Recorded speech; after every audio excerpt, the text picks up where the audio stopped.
사랑하는 여러분, 오늘은 부르심을 입은 믿음 깊은 성도라는 제목으로 하나님 말씀 증거하도록 하겠습니다. 우리 주님의 은혜와 평강이 사랑하는 예배자들과 성도 위에 함께하길 늘 기도합니다. 초대교회 시대에는 편지 쓴 사람의 이름을 앞에 씁니다. 오늘의 본문인 고린도전서에서는 바울이 이 편지를 쓴다는 말이 서두에 기록되어 있습니다. 그의 편지는 거룩하여진 성도들에게 은혜와 평강이 함께하길 기도한다는 내용으로 그 마음을 표현하고 있습니다. 바울은 고린도전서를 시작하며 하나님의 뜻을 따라 그리스도의 사도로 부르심을 입은 바울로 자신을 소개하는데 여기엔 특별한 이유가 있습니다. 먼저 하나님의 뜻을 따라 그리스도 예수의 사도로 부름받은 바울이나 성도들을 향하여서, 그 서신을 받게 될 성도들을 향하여서 고린도에 있는 하나님의 교회, 곧 그리스도 안에서 거룩하여지고 성도로 부르심을 입은 자들이라는 이 말은 어떤 의미에서는 병행구절이라는 것을 우리가 기억하였으면 좋겠습니다. 그러니까 사도 바울은 고린도 교회에 보내는 편지에서 자기의 사도직을 설명하고 있습니다. 그 사도 신분이, 그 사도라는 직분이 오늘날 우리의 성도라는 직분을 이해하는 것과 밀접한 관계가 있었다는 것을 전제하고 시작하고 있다는 뜻입니다. 물론 다른 서신서에서도 자기가 사도로 부르심을 입었다는 이야기를 합니다. 고린도 교회에서야말로 바울의 사도직이 가장 심각하게 공격을 받고 있었습니다. 여기에서 사도직에 대한 바울의 이해와 선언은 보다 특별한 의미를 갖게 되는 것입니다. 여러분이 잘 아시는 대로 고린도전서 1장 11, 12절 말씀을 보면 내 형제들아 글로에의 지편으로 너희에게 대한 말이 내게 들리니 곧 너희 가운데 분쟁이 있다는 것이라.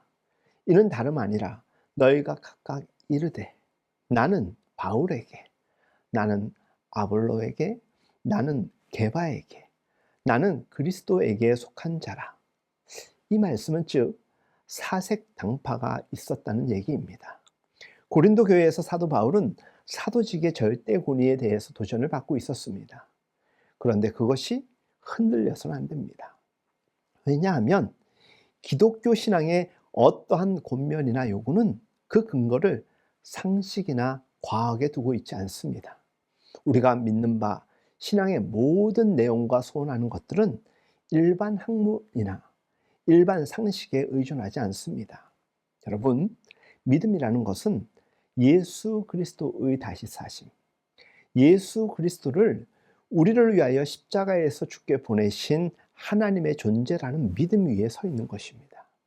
그러니까 믿음은 하나님이 온 천하 만물의 주인이시라는 그 권위와 사실에 근거하는 것이며 또 그 사실을 확인하는 우리의 믿음이 없이는 존재하지 않습니다. 그것은 어떤 여론이나 확률에 의해서 확보되고 결정되는 것이 아니기 때문이겠지요. 바울은 고린도 교회를 위하여 보내진 사도라는 권위가 확보되지 않고서는 아무 말도 할 수 없기 때문에 편지 서두에 이렇게 의도적으로 그의 사도직을 변호하고 분명히 인식시키고 있습니다. 고린도서에 기록된 내용을 자세히 살펴보면 고린도 교회에는 아주 여러 가지 문제가 있었습니다. 분쟁이 있었고 또 여러 파로 나뉘어서 싸우고 있었습니다. 부도덕한 음행의 문제도 있었습니다. 아주 부패하고 심각한 상황이었다는 것을 보여줍니다. 게다가 저들에게는 많은 은사와 능력이 있었음에도 불구하고 그들의 신앙은 유치하기 짝이 없었습니다. 이것이 고린도 교회에 있었던 가장 큰 세 가지 문제였습니다. 그 외에도 바울은 개인적으로 받은 질문에 대해 답을 하기 위해서 이 편지를 썼습니다만 가장 크게는 이 세 가지 때문에 편지를 쓴 것입니다. 그가 가진 지식이나 지혜를 나타내는 것으로 자신의 사도직을 변호할 수 있었습니다. 이렇게 해라, 저렇게 해라. 그러나 사도 바울은 그렇게 하지 않았습니다. 그의 사도직이 먼저 확보되어야만 그가 지시하고 권면하는 말이 권위를 갖게 되는 것을 알고 있었기 때문이겠지요. 이것이 기독교적인 모든 판정과 결론의 순서라는 것입니다. 그래서 우리는 사도 바울이 자기의 사도직에 대하여 변호하는 것을 아주 특별히 주의 깊게 볼 필요가 있습니다. 바울이 고린도 교회에서 사도직에 대하여 도전을 받는 데는 여러 가지 이유가 있습니다. 특별히 고린도후서 10장 10절 말씀을 보면 바울에게는 외관상의 약점이 있었던 것을 우리는 알 수 있습니다. 고린도후서 10장 10절, 저희 말이 그 편지들은 중하고 힘이 있으나 그 몸으로 대할 때는 약하고 말이 시원치 않다. 여기에는 이런 배경이 있는 것입니다. 고린도 교회의 사색 당파 중에 아볼로파가 있었다는 것을 기억해야 합니다. 아볼로는 바울에게 있어서 동력한 아주 훌륭한 협조자였습니다. 성경에 대한 지식이 뛰어나고 또 상당한 웅변가였습니다. 말에 힘이 있어서 토론을 함에 있어서 유력한 지원 사격을 해주곤 하였습니다. 그래서 사람들은 아볼로 편을 들었던 사람들이 바울을 공격할 때 특별히 외모를 공격하지 않았나 생각됩니다. 바울이 지금 내가 분명히 하나님 앞에 부름을 받은 사람이라는 자신의 사도직을 변호하고 있는 데 있어서 그것은 변명해야 될 실질적인 공격들 중 하나였던 것입니다. 외모로도 시원치 않고 능력도 의심이 간다는 사람들의 이야기를 들었을 때 지도자는 어떤 마음이 들까요? 성경 말씀을 한번 읽어드립니다. 고린도전서 9장 11절에서 15절, 우리가 너희에게 신령한 것을 뿌렸은즉 너희 육신의 것을 거두기로 과하다 하겠느냐. 다른 이들도 너희에게 이런 권위를 가졌거든 하물며 우리일까 보냐. 그러나 우리가 이 권을 쓰지 아니하고 범사에 참는 것은 그리스도의 복음에 아무 장애가 없게 하려 함이로다. 성전의 일을 하는 이들은 성전에서 나는 것을 먹으며 제단을 모시는 이들은 제단과 함께 나누는 것을 너희가 알지 못하느냐. 이와 같이 주께서도 복음 전하는 자들이 복음으로 말미암아 살리라 명하셨으리라. 그러나 내가 이것을 하나도 쓰지 아니하였고 또 이 말을 쓰는 것은 내게 이같이 하여 달라는 것이 아니라 내가 차라리 죽을지언정 누구든지 내 자랑하는 것을 헛된 대로 돌리지 못하게 하리라. 여러분, 바울의 복음 사역에 대하여 그가 그 일로 사람을 등쳐먹는 사람이라는 공격도 받았습니다. 옛날 약장수들이 돌아다니면서 만병통치약이라고 이야기하며 사람들의 주목을 끌고 영리를 추구하던 것 기억나시죠? 마치 많은 그 시대의 사람들이 바울을 그렇게 여겼다는 것입니다. 바울이 그런 공격을 받았습니다. 왜 우리가 이런 일들을 들추어내느냐 하면 바울이 자신의 사도된 것과 사도 직분의 핵심을 어떻게 이해하고 옹호하였느냐가 오늘 우리가 직분 이해, 성도라는 것을 이해하는 데 있어서 매우 중요한 도움이 되기 때문입니다. 왜냐하면 오늘날 우리가 신자로서 살아가는 데 있어서 성경적인 요구대로 우리는 세상에 비치고 소금이어야 합니다. 원수를 사랑해야 하고 내 이웃을 내 몸같이 사랑해야 됩니다. 그런데 그 일을 행하는 것이 쉽지가 않습니다. 참으로 어렵습니다. 우리는 모든 곳에서 정당한 대접을 받지 못할 때가 참 많습니다. 도리어 손해보고 더 섬겨야 될 때가 많습니다. 바울이 당한 것 같은 아픔과 조롱과 어려움과 심지어 억울함을 감당해야만 합니다. 그것을 어떻게 이해하며 감수하느냐에 따라서 우리는 쉽게 해답에 접근할 수도 있는 것이고 애써 부정하면서 긴 세월을 고민할 수밖에 없을 것입니다. 이런 문제에 대하여서 사도 바울은 하나님이 나를 사도로 부르셨다라고 대답을 합니다. 본문 오늘 고린도전서 1장 하나님의 뜻을 따라 그리스도 예수의 사도로 부르심을 입었다라고 하는 이것은 자신이 사도직을 옹호하는 근거이고 이해하는 핵심입니다. 그러니까 이 말 속에는 자기가 받은 공격에 대하여서 자기를 공격하는 사람들이 요구하는 만족할 만한 해답을 제시할 방법이 없다는 것을 어쩜 사도 바울이 이미 이해하고 있다라는 뜻을 포함하고 있는 것입니다. 너는 생긴 것이 사도답지 않다라는 것입니다. 너는 말하는 것이 어눌하다라는 것입니다. 그렇게 공격할 때 어찌 생긴 것을 고쳐서 저들에게 대답해야 된다는 생각을 할 수가 있었겠습니까?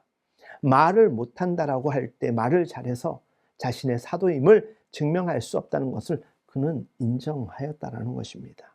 반면에 바울은 사도직이라는 것은 일반인들이 기대하고 요구하는 것과는 너무나도 다른 목표와 방법으로 바뀌는 수행할 방법이 없다는 것을 이해해야만 감당할 직분이라는 것을 이미 스스로 성령의 지혜 가운데 깨우침을 얻은 사람입니다. 사실 이것을 사람들에게 알려주고 싶었던 것입니다. 진짜 사명을 감당하는 것이 무엇인지, 진짜 직분을 감당하는 것이 어떤 것인가에 대한 이해를 알려주고 싶었습니다. 그래야 어떤 상황 속에서도 바른, 온전한 사역을 감당할 수 있기 때문입니다. 고린도전서 4장 6절, 형제들아 내가 너희를 위하여 이 일에 나와 아볼로를 가지고 본을 보였으니 이는 너희로 하여금 기록한 말씀밖에 넘어가지 말라 한 것을 우리에게서 배워 서로 대적하여 교만한 마음을 먹지 말게 하려 함이라. 누가 너를 구별하였느냐? 내게 있는 것 중에 받지 아니한 것이 무엇이뇨? 내가 받았은즉 어찌하여 받지 아니한 것 같이 자랑하느냐? 너희가 이미 배부르며 이미 부유하며 우리 없이 왕노릇하였도다. 우리가 너희와 함께 왕노릇하기 위하여 참으로 너희의 왕노릇하기를 원하노라. 지금 바울은 고린도 교회의 교인들을 꾸짖고 있습니다. 저들은 자기네가 가진 어떤 능력과 은사를 가지고 상대방을 향하여서 너희는 이것을 가지지 못했다라고 공격을 하며 차별하며 무시하고 있는 것입니다. 우리가 경험한 시대 속에서 여러분들이 이해할 수 있는 예를 하나 들겠습니다. 지금은 어떤지 모르겠는데 이전에 이런 이야기를 하는 이들이 있었습니다. 방언을 받지 못한 사람은 구원을 받지 못한다라는 것입니다. 그래서 열심히 해서 방언을 받으면 방언에도 급이 있다라는 것입니다. 사랑하는 여러분, 사도 바울은 그의 환경적인 캐릭터가 굉장히 좋은 사람이었습니다. 그럼에도 불구하고 그는 모든 것을 내려놓고 하나님의 뜻을 쫓아 사도의 직분을 감당하였습니다. 어떻게든지 하나님의 뜻을 쫓기 위하여 살았습니다. 그것이 자신의 삶을 통하여서 누군가에게 메시지로 전달된다라는 것을 알기 때문입니다. 그래서 이와 같이 이야기하는 것이죠. 형제들아, 내가 너희를 위하여 이 일에 대하여 나와 아볼로를 가지고 본을 보였다라고 말합니다. 어떻게 본을 보였느냐? 너희로 하여금 기록한 말씀밖에 넘어가지 말라 한 것을 우리에게서 배워 서로 대적하여 교만한 마음을 먹지 말게 하려 함이라. 설령 아볼로와 바울이 가르치는 그 어떤 것이 다를 수 있으나 그것이 충돌할 문제는 아니라는 것입니다. 굳이 그렇게까지 싸울 문제 아니잖아. 서로 이해할 수 있잖아. 뭐 이런 얘기인 것이죠. 그런데 고린도 교회 교인들은 거기까지 갔습니다. 그래서 누가 너를 구별하였느냐? 내게 있는 것 중에 받지 아니한 것이 무엇이느냐? 이 말이 등장을 한 것이죠. 너희가 지금 받은 것, 너희가 안 것이 너희가 맞는 것이냐? 받은 것이 아니냐?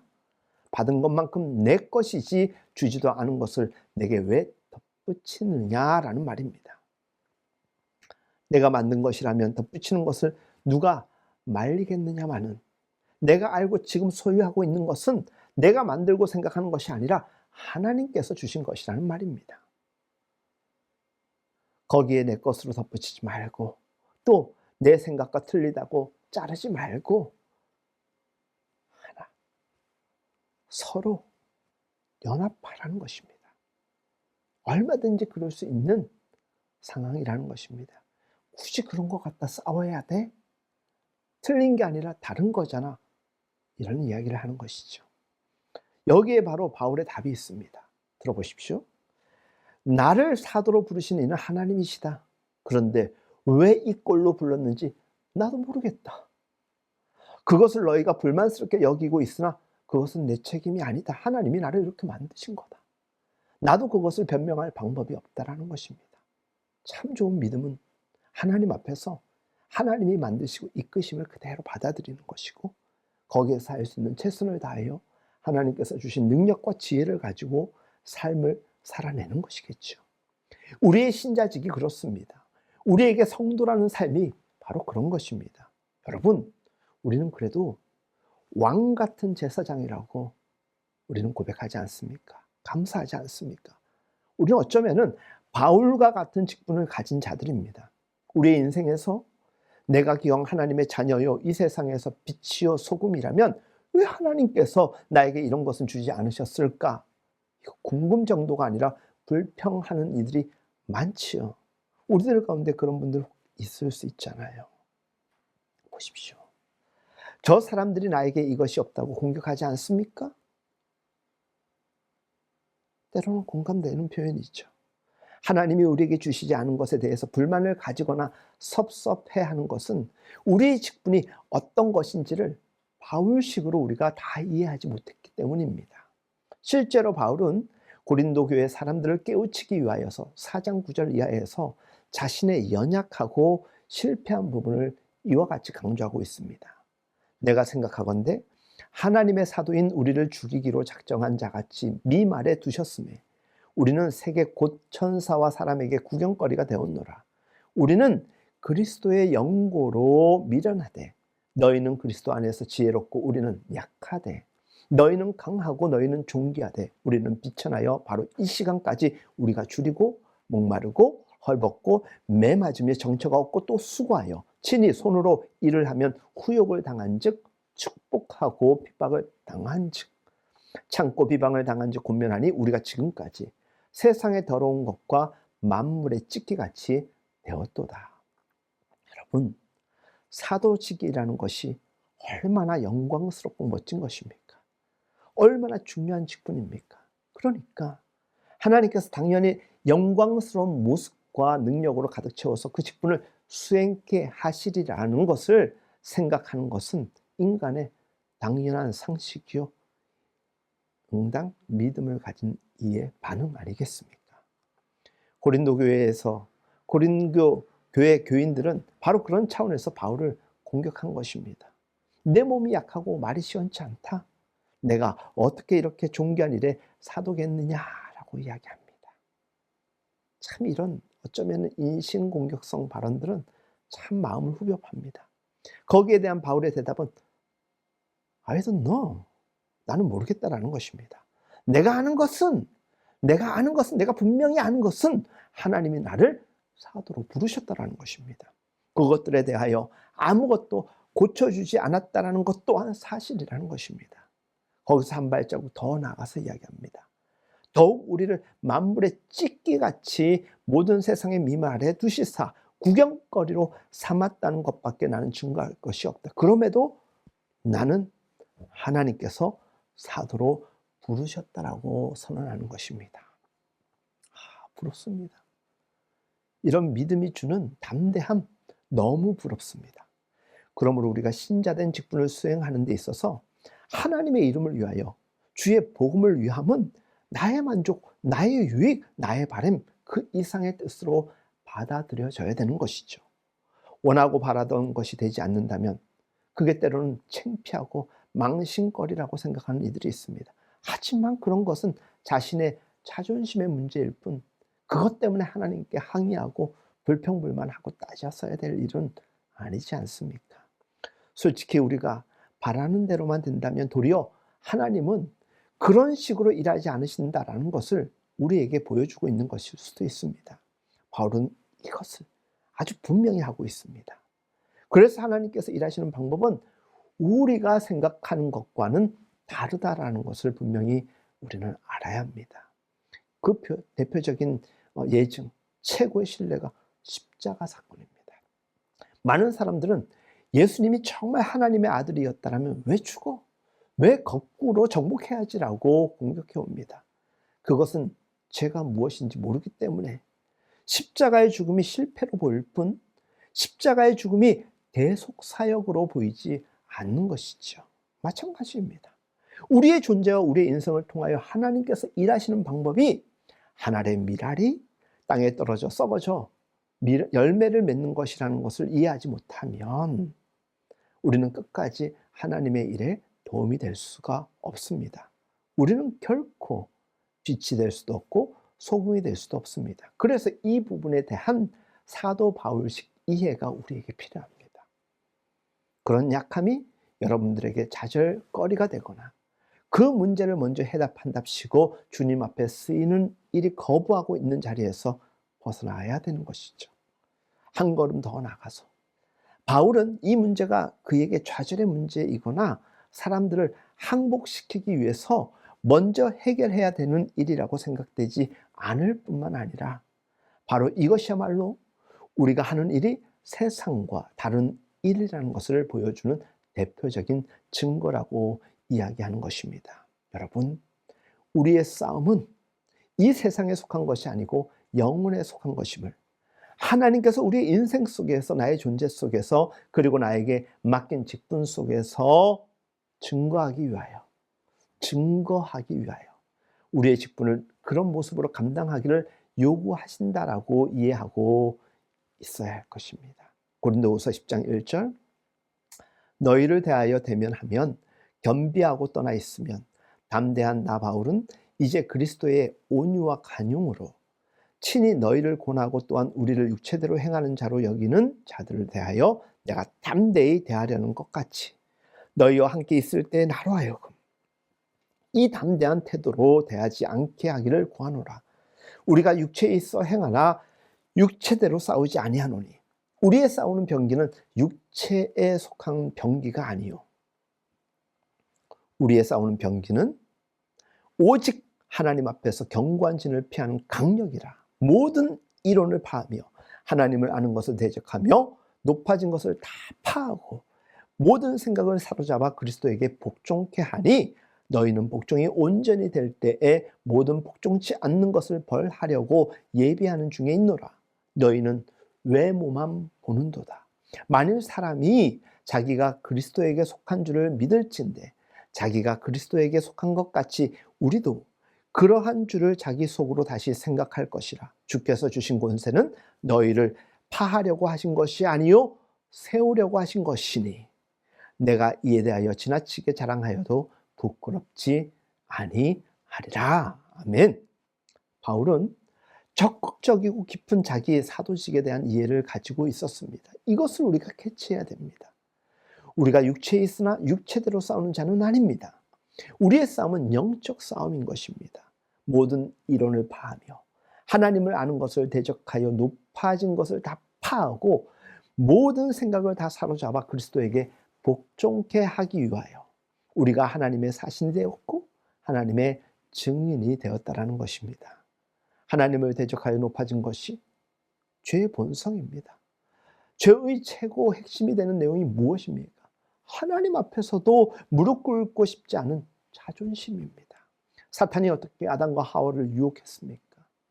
하나님이 너희에게 저것을 먹지 말라고 한 것은 선악과를 먹으면 너희 하나님 같아질 것이기 때문이라 라는 것입니다. 그래서 하나님과 방불해지려는 그래서 먹은 것이 선악과지 않습니까? 그러므로 모든 죄의 뿌리, 죄된 생각의 종탁점은 언제나 자기가 신이 되려고 하는 것입니다. 그래서 모든 영적인 싸움에서 하나님의 일꾼으로 그가 하나님 앞에 무릎 꿇고 있다라는 것을 우리가 살아내는 것은 그 직분의 힘을 말하는 것입니다. 나의 욕망과 목적의식이 우선되는 순간 그리스도가 존귀케 되는 것은 거기에 함께 존재할 수 없게 되는 것입니다. 내가 살면 예수가 죽고 내가 죽으면 예수가 사는 것입니다. 예를 들어 기도를 많이 하는, 성경을 많이 읽었다고 은사를 가졌다라는 사람들이 다른 이들의 이야기는 전혀 듣지 않고 아무리 신앙적으로 앞서 있고 분명히 말에서나 태도에서나 틀린 말을 하는 것이 아닌데도 자기가 높아진 것을 과시하는 냄새가 나면 그런 그들에게 항복하기 싫었던 경험 여러분들 가지고 계시죠? 괜히 부담스럽기도 하지만 좀 불편하게 느껴지는 분들, 자연스럽게 편안하게 심지어는 존경하게 되는 캐릭터가 아니라 저분은 교회도 오래 다니셨는데 저분은 교회에서 직분이 적었는데 왜 저러시지? 왜 저렇게 얘기하지? 저건 하나님을 나타내는 것이 아니라 자기를 드러내는 자기 의잖아. 그 저항, 그 불편한 항복하고 싶지 않은 그 마음들 느껴보신 적 있을 것입니다. 어떤 고민을 이야기하면서 장로님 권사님에게 혹은 기도나 성경을 많이 읽고 했던 분들에게 도움을 요청할 때가 있습니다. 사실 저에게 이런 문제가 있습니다. 어떻게 하면 좋겠습니까? 이것 봐. 기도 안 하고 뭐 하는 거야. 나도 옛날에 그런 고민했어. 그때 별거 다 했지. 근데 기도했더니 낫더라고. 뭐 하고 있는 거야? 지금 도대체 뭐 하는 거야? 기도해야 돼. 그럽니다. 맞는 말씀이죠. 물론 기도해야 합니다. 그러나 분명하게도 불쾌하게 들리곤 합니다. 뭔가 이해를 동반시켜 주지 못할 때 거부감 내지는 멀어지는 느낌이 있습니다. 심지어 자기가 뭔데? 정말 내 마음을 제대로 이해는 하고 있어? 이런 생각하게 되는 것이죠. 그 마음속에 같은 고민과 좌절을 극복하고 난 그 사람의 높아진 자존심이 주께서 그 자리에 개입할 수 없도록 그의 영혼을 가로막는 절벽만을 느끼게 하는 일들이 소위 교회에서 직분자들을 통하여서 연약한 자들에게 얼마나 공격적으로 다가오는 일들이 많은지 모릅니다. 하나님께서는 그의 종들을 승리한 것, 극복한 것만으로만 절대 나타나지 않습니다.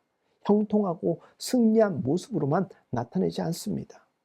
증인들의 승리와 형통은 언제나 그가 주 앞에서 엎드려 혼자 몸부림치고 혼자 해결하려고 애쓰고 남의 도움을 무시하던 교만으로부터 어떻게 내가 주 앞에 거꾸로 져야 이 평안과 이 해결을 얻을 수 있는가를 통하여 나타난다라면 어쩌면은 자기가 이겨낸 방법보다는 좌절했던 그 이야기들을 하나하나 이야기하면서도 더딜지라도 언제나 하나님 앞에 눈물 흘리며 기도했던 그런 진실한 이야기를 하는 것이 그 누군가에게 아무쪼록 큰 도움이 될 것 아니겠습니까?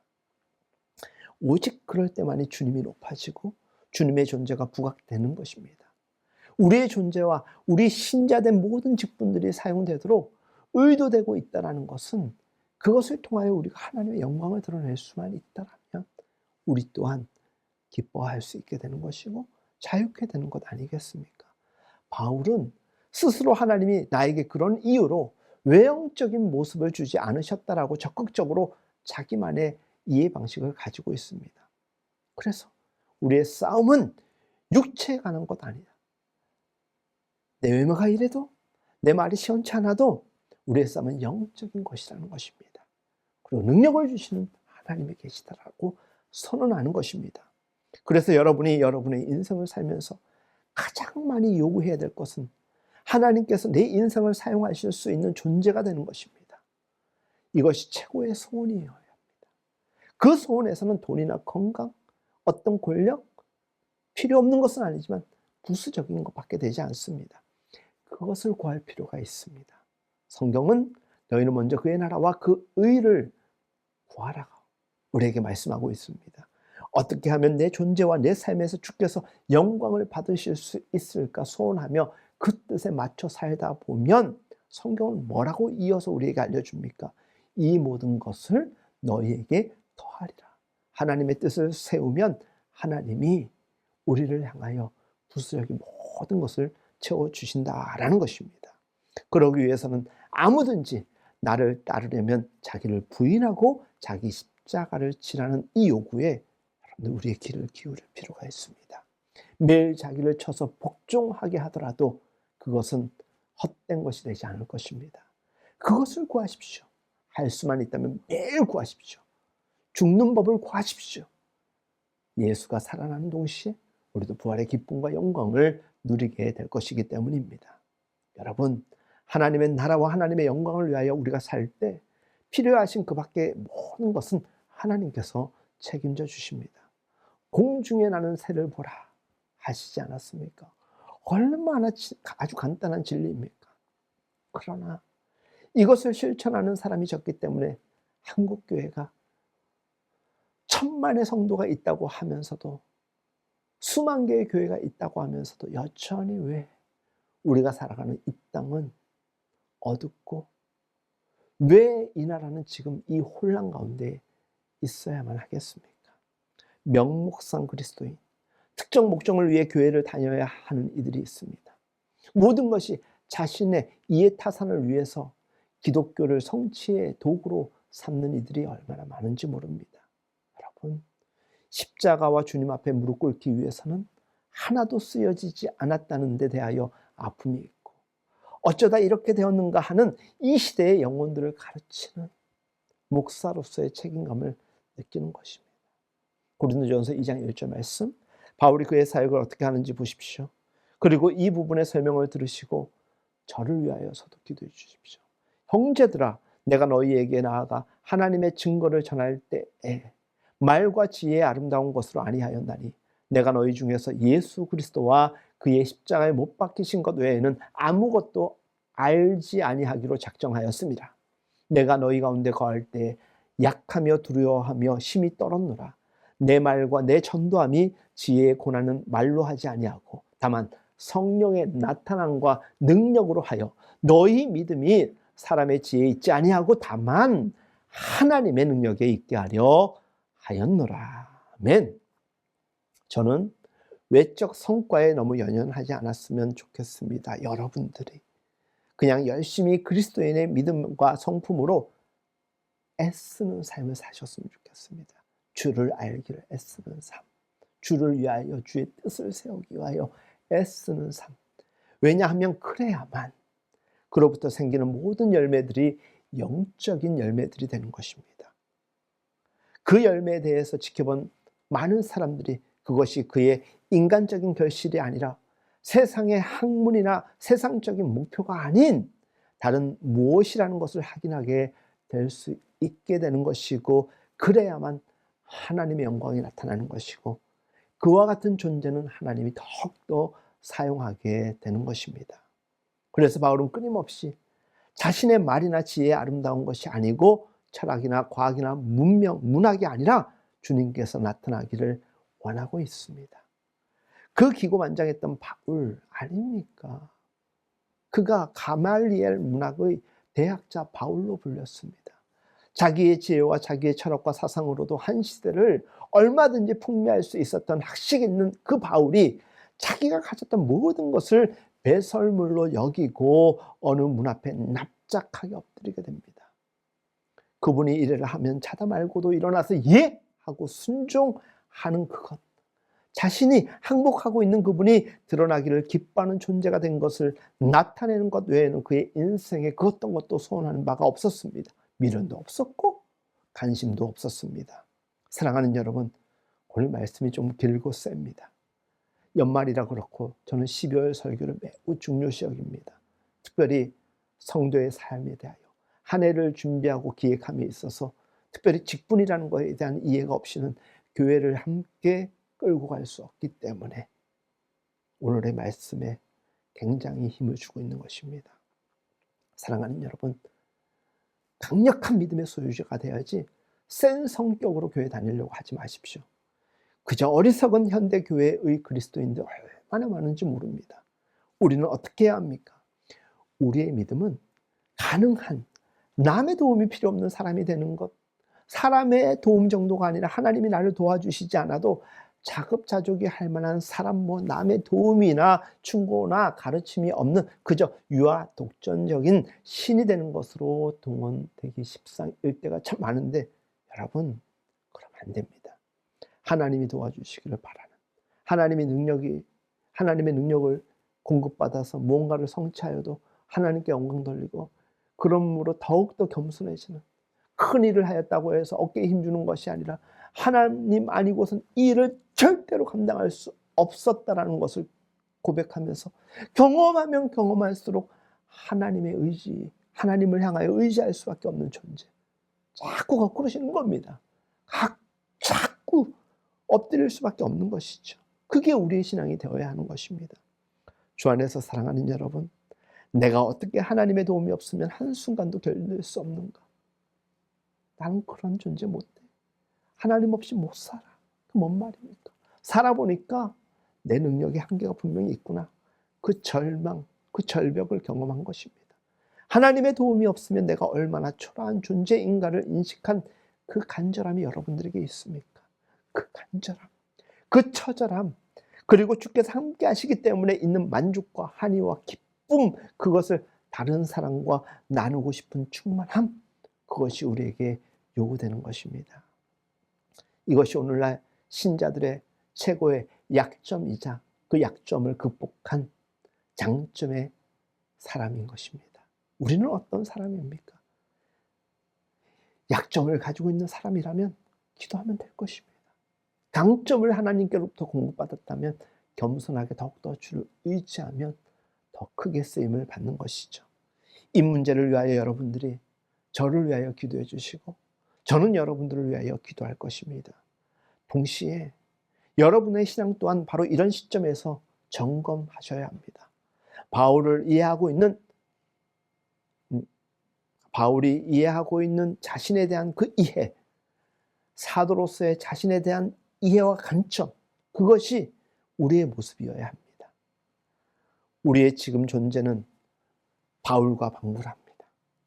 하나님은 우리를 통하여 일하시고 우리로 말미암아서 이 어두운 세상에 빛을 던지시길 원하십니다.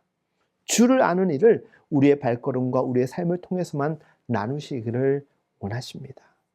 우리가 주를 존귀히 높이지 않는 한 아무도 우리의 존재와 삶 속에서 주님을 발견하지 못할 것입니다. 우리는 지금 세상이 쫓아가는 대로 전부 돈과 명예, 권력만을 쫓기 바쁜 모습일 수도 있습니다. 자존심 쫓아가기 바쁜지도 모릅니다. 안 됩니다. 어제 우리는 엄청난 사건을 경험하지 않았습니까? 때로 교회에 와서조차도 사회의 지위와 사회에서의 여러분의 대접이 얼마나 붙어 다닙니까? 사실 그거 필요 없는 것입니다.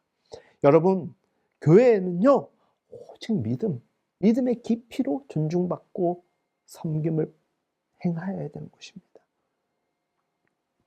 때로 교회에 돈과 권력, 유력한 자들이 얼마나 불편한지 모릅니다. 저들에게 해야 될 말도 못할 것 같은 불길한 예감이 들고 또 그걸 의뢰 기대하고 있는 들의 눈빛, 참 불편합니다. 여러분, 때로는 여러분들 마음속에 서운함도 있고 불편함도 있더라도 믿음의 정직함으로 나아가고 있다면 견뎌내셔야 합니다. 여러분, 하나님이 우리를 어떻게 대하셨습니까? 하나님이 우리에게 어떤 대접을 해주셨는가 생각하면 사람들이 어떻게 하는 거 중요하지 않습니다. 그리고 더 나아가서 강신장이 되십시오. 내가 하느냐에 따라서 사람들은 달라질 것입니다. 맨날 받아주지만 마십시오. 이해하려고만 하지 마십시오. 때로는 강력하게 이야기하고 싶을 때는 기도하고 담대함을 얻어서 선포하십시오. 비굴하고 또 스스로 마음을 상하면서까지 그러다 보니까 교회 질서가 많이 무너진 현상이 얼마나 도처에서 발견되는지 모릅니다. 여러분, 교회에서는 새로운 질서, 새로운 내용으로 하나님께서 날마다 채우시기를 원하십니다. 주님 앞에 누가 더 무릎을 많이 꿇었고 주님이 그 사람을 얼마나 더 쉽게 더 많이 사용하시는가에 대한 것이 그 사람들의 믿음의 정도로 평가될 수 있어야 합니다. 신앙의 계급이라고 표현하기는 좀 그렇지만 우리는 그것을 굳이 계급으로 따진다면 높고 낮음이라고 이야기할 수 있는 것 아니겠습니까? 저는 이것을 믿음의 깊이라고 표현하고 싶습니다. 이 믿음을 여러분이 가지기 위하여 애쓰셨으면 좋겠습니다. 다른 것을 소원하지 않으셨으면 좋겠습니다. 이것만이 값진 것이고 영원한 것이며 이것으로도 충분한 믿음이 우리에게 하나님으로부터 인정받게 될 것입니다. 사랑하는 여러분, 연말 연초에는 이 직분의 문제 때문에 시험 드는 이들도 많고 또 하나님 부름 앞에서 새로운 삶을 디자인하고 전진하는 분들 많죠. 어떤 이들은 도태하는 분들도 있더라고요. 오늘 이 말씀이 나에게 주신 이 직분, 무엇보다도 이 거룩한 직분, 성도라는 직분, 집사, 권사, 장로, 목사, 전도사 다 포괄하여서 이름만 다르지 다 주님 앞에 부름받은 존재 아닙니까? 이 부름받은 존재에게 필요한 것은 믿음의 뿌리가 깊어야 한다는 것입니다. 그래야 흔들리지 않습니다. 스스로도 흔들리지 아니하고 사람들 외적 환경에도 흔들리지 않는 것입니다. 오늘 본문의 말씀을 읽음으로써 우리의 사도된 부르심을 다시 한번 확인하는 은혜가 있기를 간절히 소망합니다. 하나님의 뜻을 따라 그리스도 예수의 사도로 부르심을 입은 바울과 및 형제 소스데네는 고린도에 있는 하나님의 교회 곧 그리스도 예수 안에서 거룩하여지고 성도라 부르심을 입은 자들과 또 각처에서 우리의 주 곧 저희와 우리의 주 되신 예수 그리스도의 이름을 부르는 모든 자들에게 하나님 우리 아버지와 주 예수 그리스도를 쫓아 은혜와 평강이 있기를 원하노라. 사랑하는 우리 성도님들과 예배자들 위해 이 은혜와 평강이 함께 하시길, 그리고 겸손하게 감당하되 늘 하나님께서 주신 은혜로 거침없이 담대하게 세상 속을 살아가는 여러분들 모두 될 수 있기를 예수님의 이름으로 축복합니다.